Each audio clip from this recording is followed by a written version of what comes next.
चलेगी, नहीं चलेगी, नहीं चलेगी, हिटलरशाही नहीं चलेगी, नहीं चलेगी, नहीं चलेगी। पुलिस को आगे करता है, जो मोदी करता है, पुलिस को आगे करता है, जो मोदी करता है, पुलिस को आगे करता है, पुलिस को आगे करता है, मोदी करता है, पुलिस को आगे करता है,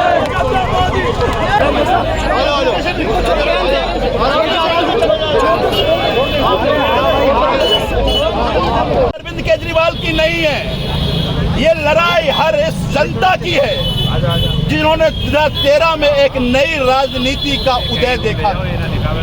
ये लड़ाई हर उस आदमी का है जिसने आज बच्चों की शिक्षा, अच्छे बच्चों की स्वास्थ्य की सुविधा या महिलाओं की बसों की यात्रा, 24 घंटे बिजली, ये तमाम सुविधाएं के जरिए जो एक नई देश में आशा जगी है, उस आशा को बनाए रखने की ये लड़ाई है कि किसी तरह के लॉ एंड ऑर्डर में बाधा हो। हम भी नहीं चाहते बाधा हो, लेकिन ये प्रोटेस्ट अनवरत आज जब हम यहाँ इकट्ठा हुए हैं, कल हमने शहीद आजम भगत सिंह के शहीदी पार्क में जाकर संकल्प लिया है कि भगत सिंह जिस तरह से इस देश की नौजवानों को जगाने के लिए, जिस तरह से इस देश के एक एक नौजवान को इस आज़ादी की क्रांति में शामिल होने के लिए आह्वान किया था और उनके लिए फांसी तक पर झूल गए, हम भी इस देश के जनतांत्रिक मूल्यों की रक्षा करने के लिए करेगा कि आने वाले जनरेशन क्या इसी डर के साए में जिए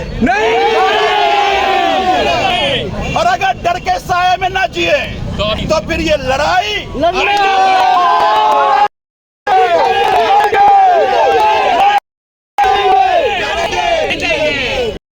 के पुलिस में इतनी ताकत नहीं है कि इस देश के जनतंत्र के बुनियाद को कुचल दे। पहले भी लोगों ने की है, इस जनता ने उसको माकूल चाह दिया। ये देश देख रहा है। मोदी जी कहते हैं कि 400 पार कर देंगे, 400 पार कर देंगे, 40 ये 400 पार तुम विपक्षी को जेल में बंद कर दोगे, फिर कहोगे 400 पार हो जाएंगे। और ये 400 पार क्यों? जिस तरह से ये अभी देखा कि इलेक्टोरल बॉन्ड के जरिए कंपनियों को धमका करके पैसा लिया है, पीएम केयर में चाइना के बड़े बड़े कंपनियों से पैसा लिया है। मोदी को पता है कि अगर हम चुनाव हार गए तो हमारा जगह जेल में है, कि अगर 400 पार हो जाएंगे तो फिर हम ऐसा कानून बनाएंगे रसिया में पुतिन की तरह कि जब तक प्रधान नरेंद्र मोदी रहेगा तब तक प्रधानमंत्री रहेगा। मैं एक बात आप लोगों को कह देना चाहता हूँ, ये लड़ाई अंतिम लड़ाई नहीं है, ये लड़ाई अभी शुरुआत है। इसके बाद घर घर जाना है। कहाँ तक ये पुलिस वाले जाएंगे? एक एक घर जाना है, एक एक लोगों को जगाना है, एक एक व्यक्ति को कहना है कि इस बार नरेंद्र मोदी को दिल्ली के पार गुजरात पहुंचाना है। पुलिस के बाल बच्चे भी तो साए में ही जी रहे हैं। और मैं भाजपा के मित्रों को भी कह देना चाहता हूँ, उनको अगर यह लगता है कि नरेंद्र मोदी है तो हमारी आज़ादी है, नरेंद्र मोदी अगर है तो तुम्हारी गुलामी है। ये बड़े बड़े नेता नरेंद्र मोदी के सामने बोलने की हिम्मत नहीं कर रहे। ये कैसी पार्टी में हो तुम? ये किस तरह की आज़ादी है? तुम एक व्यक्ति के गुलाम हो गए तो तुम्हारी आज़ादी की लड़ाई लड़नी है। तुम्हें अपनी आज़ादी चाहिए तो इस बार भाजपा के लिए प्रचार और वोट मत करना। अगर इस बार भाजपा का प्रचार किया तो भाजपा का प्रचार नहीं है।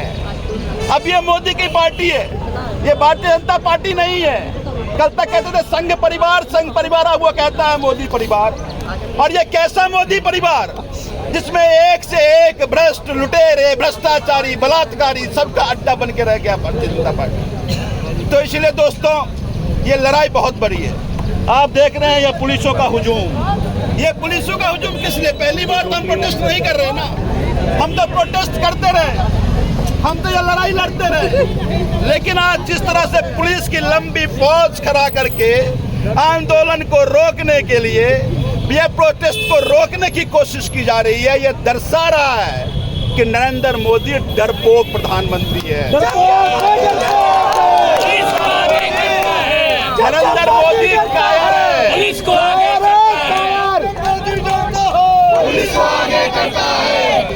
तो इसीलिए दोस्तों हमने पुलिस के साथियों को कहा कि आपसे मुझे कोई लड़ाई नहीं है, आप अपनी नौकरी कीजिए, लेकिन यह ध्यान आपको भी रखना पड़ेगा कि जनतंत्र में जनता की आवाज को न दबाया जाए। जनतंत्र में जनता की जो स्वतंत्रता है उसको खत्म हनन न किया जाए। हम ये मान रहे हैं कि ये अपनी नौकरी कर रहे हैं, इनको जो ऊपर से आदेश आया उस आदेश का ये पालन कर रहे हैं। कल को ये आदेश का पालन न करें तो नौकरी की सवाल खड़ी हो सकती है। तो हम नहीं चाहते कि इनकी नौकरी जाए, हम नहीं चाहते हैं कि इनको किसी तरह के संकट में हम डालें। लेकिन उसी तरह से यहाँ पर डीसीपी साहब भी हैं, एसीपी साहब भी हैं। मैं उनको कहना चाहता हूँ कि जिम्मेदारी आपकी भी है कि जनता अगर जायज मांग को लेकर सड़कों पर है तो आप उसके साथ खड़े होइए, उसको मदद कीजिए। आज हमने यहाँ पर नरेंद्र मोदी के भ्रष्टाचार के खिलाफ, नरेंद्र मोदी के अत्याचार के खिलाफ, नरेंद्र मोदी के तानाशाही के खिलाफ हमने ये विरोध प्रदर्शन रखा है।